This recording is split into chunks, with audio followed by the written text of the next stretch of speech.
नमस्ते दोस्तों, आपका हमारे यूट्यूब चैनल में स्वागत है। रोजगार से रिलेटेड जो भी समाचार दिया हुआ है उसको देखते हैं। यहाँ लिखा है बीपीएससी 17वीं संयुक्त प्रारंभिक परीक्षा 13 से 14 दिसंबर को संभावित।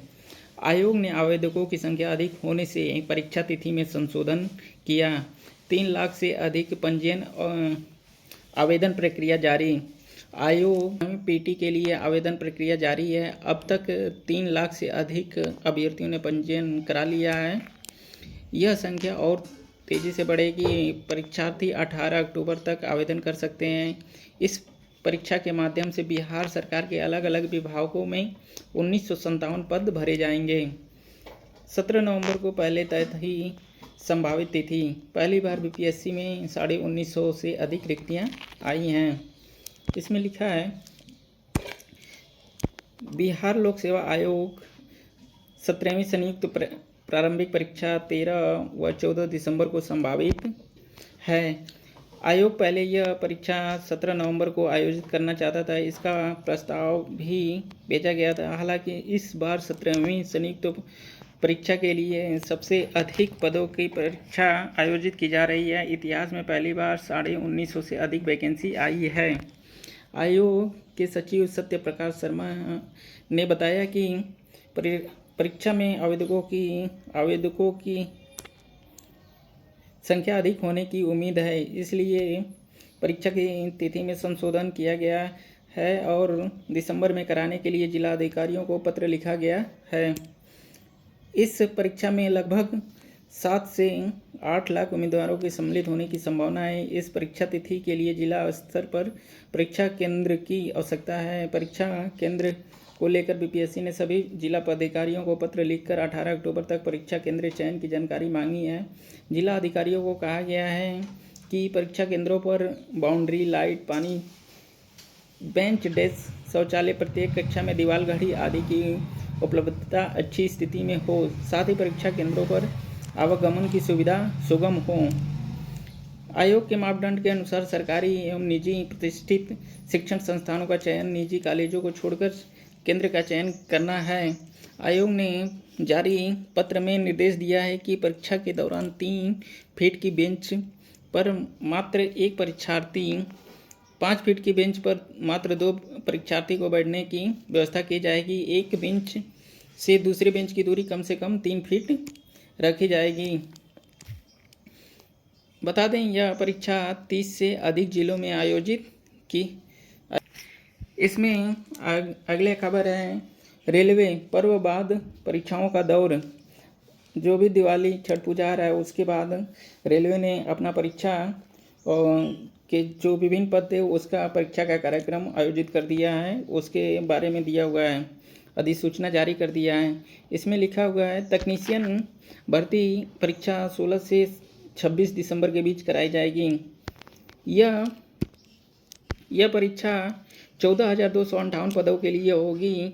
सीटी स्लिप 6 दिसंबर और एडमिट कार्ड 13 दिसंबर को जारी होगा। इन परीक्षाओं में बिहार समेत देश भर के 75 लाख से अधिक परीक्षार्थी सम्मिलित होंगे। रेलवे भर्ती परीक्षा विशेषज्ञ नवीन सिंह ने बताया कि छात्रों को पर्व त्यौहार का मुंह छोड़कर तैयारी में लगना है।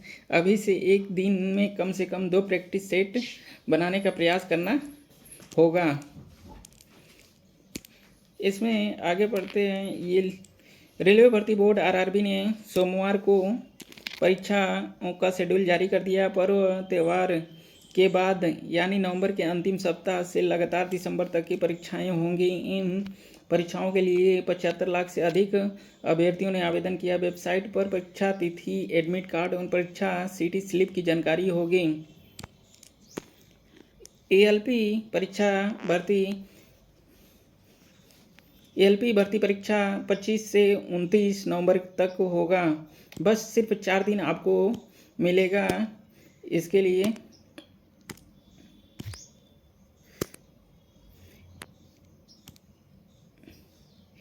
एएलपी भर्ती परीक्षा 25 से 29 नवंबर तक। आरआरबी सहायक लोको पायलट भर्ती परीक्षा 25 से 29 नवंबर के बीच 18,799 पदों के लिए होगी। परीक्षा केंद्र की जानकारी 15 नवंबर को मिलेगी। एडमिट कार्ड 22 नवंबर को जारी होगा। आरपीएफ एसआई भर्ती परीक्षा 2 से 5 दिसंबर तक। आरपीएफ एसआई की भर्ती परीक्षा 2 से 5 दिसंबर के बीच होगा। इसमें करीब 4000 पदों को भरा जाएगा। सीटी स्लिप 22 नवंबर, एडमिट कार्ड 29 नवंबर को जारी होगा। आरआरबी जेई भर्ती परीक्षा, आरआरबी की भी आ गई। आरआरबी जेई भर्ती परीक्षा सहित अन्य भर्ती परीक्षाओं 6 से 13 दिसंबर के बीच होगी। सीटी स्लिप 26 नवंबर व एडमिट कार्ड 3 दिसंबर को जारी किया जाएगा। SC ST उम्मीदवारों के लिए केंद्र यात्रा प्राधिकरण डाउनलोड करने के लिए लिंक आधिकारिक वेबसाइटों पर तिथि से 10 दिन पूर्व लाइव कर दिया जाएगा। छात्र परीक्षा तिथि से 4 दिन पहले ही ई कॉल लेटर प्राप्त कर सकेंगे।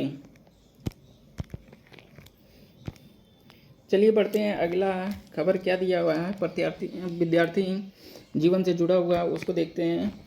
प्रश्न पत्र के लिए 144 अभ्यर्थियों ने रकम दी थी। जो नीट का आया था, नीट का पेपर लीक का मामला चल रहा था, उसके बारे में खबर दिया हुआ है। इसमें लिखा है CBI ने पिछले सप्ताह दाखिल आरोप पत्र में पंकज कुमार का नाम दर्ज किया है। इसमें पढ़ते हैं क्या दिया है अंदर। देखिए इसमें लिखा है, केंद्रीय अन्वेषण ब्यूरो CBI ने 144 अभ्यर्थियों की पहचान की है जिन्होंने मेडिकल कॉलेज में प्रवेश के लिए परीक्षा देने से कुछ घंटे पहले नीट यूजी के लीक और हल प्रश्न पाने के लिए कथित तौर पर पैसे दिए थे। अधिकारियों ने सोमवार को यह जानकारी दी है। ये नीट यूजी से रिलेटेड जो पेपर लीक का मामला चल रहा था उससे दिया हुआ है कि 144 विद्यार्थियों से पैसा लिया गया था। इसमें नाम दर्ज पंकज कुमार को बनाया गया है। चलिए पढ़ते हैं अगला, जो विद्यार्थी जीवन से क्या जुड़ा होगी। शिक्षक अब प्रोन्नत होकर उसी स्कूल में बन सकेंगे हेडमास्टर। 2016 के बाद से शिक्षकों की कोई पद नहीं हुई है। 8 साल से लगाए गए हैं पदोन्नति की आस। National Council for Teacher Education के दिशा निर्देशों के तहत किसी भी शिक्षक को पदोन्नति के लिए शिक्षक पात्रता परीक्षा पास करना अनिवार्य है। प्रदेश में प्रारंभिक के 75% से अधिक सहायक अध्यापक TET पास करने के बाद भी बीते 8 सालों से पदोन्नति की आस लगाए बैठे हुए हैं। कुछ शिक्षकों को अब जब धैर्य जवाब दे गया तो हाईकोर्ट चले गए। हाईकोर्ट ने जब जवाब तलब किया तो आनन फानन जिलों से जानकारियां मंगाई जाने लगी। हाईकोर्ट को बता दिया गया है कि जिलों से सूचनाएं एकत्र की जा रही हैं। जल्द ही इस बारे में कोर्ट को अवगत कराया जाएगा। इसके अंदर देखते हैं क्या लिखा हुआ है। प्रदेश के प्राइमरी शिक्षकों की पदोन्नति के लिए नई नीति करीब तय हो चुकी है। बेसिक शिक्षा विभाग इसे शीघ्र ही अंतिम रूप देकर शासन को भेजने की तैयारी में है। शासन की मोहर लगते ही इसे जारी कर दिया जाएगा। इससे करीब 2 लाख शिक्षकों को लाभ होगा। यह पदोन्नति लगभग हर 3 साल पर होगी। नई नीति में पदोन्नति पाने वाले शिक्षक उसी स्कूल में प्रधानाध्यापक भी बन सकेंगे जहां वे तैनात थे। पदोन्नति के बाद उच्च प्राइमरी में सहायक अध्यापक या दूसरे प्राइमरी स्कूल में प्रधानाध्यापक पद पर पदोन्नति का प्रावधान है। या तो जिस टीचर को, प्राइमरी के टीचर को पदोन्नति मिलता है तो वो उसी 1 से लेकर 5 तक का वो प्रिंसिपल बनेगा या दूसरे उच्च स्तर का सहायक अध्यापक रहेगा। पदोन्नति में ये प्रावधान दिया गया है। नई नीति प्रभावी होने के बाद स्कूल शिक्षा महानिदेशक द्वारा बनाए गए मानकों को पूरा करने वाले उसी स्कूल में प्रधानाध्यापक बन सकेंगे। शिक्षकों को पदोन्नति भी हर 3 साल पर होगी। अभी शिक्षकों को 5 साल के बाद पदोन्नति मिलती है। हालांकि वर्ष 2016 के बाद से विभाग में शिक्षकों की कोई पदोन्नति नहीं हुई है।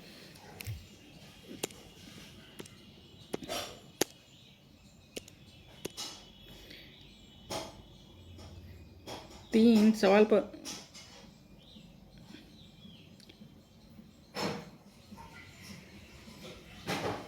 पर पदोन्नति की नीति 2015 से पूर्व भी रही, जिसे बाद में सरकार ने 5 साल में तब्दील कर दिया था। सरकार के शिक्षकों ज्येष्ठा मतलब सीनियरिटी सूची को जल्द से जल्द अंतिम रूप देने के भी निर्देश दिए गए हैं, ताकि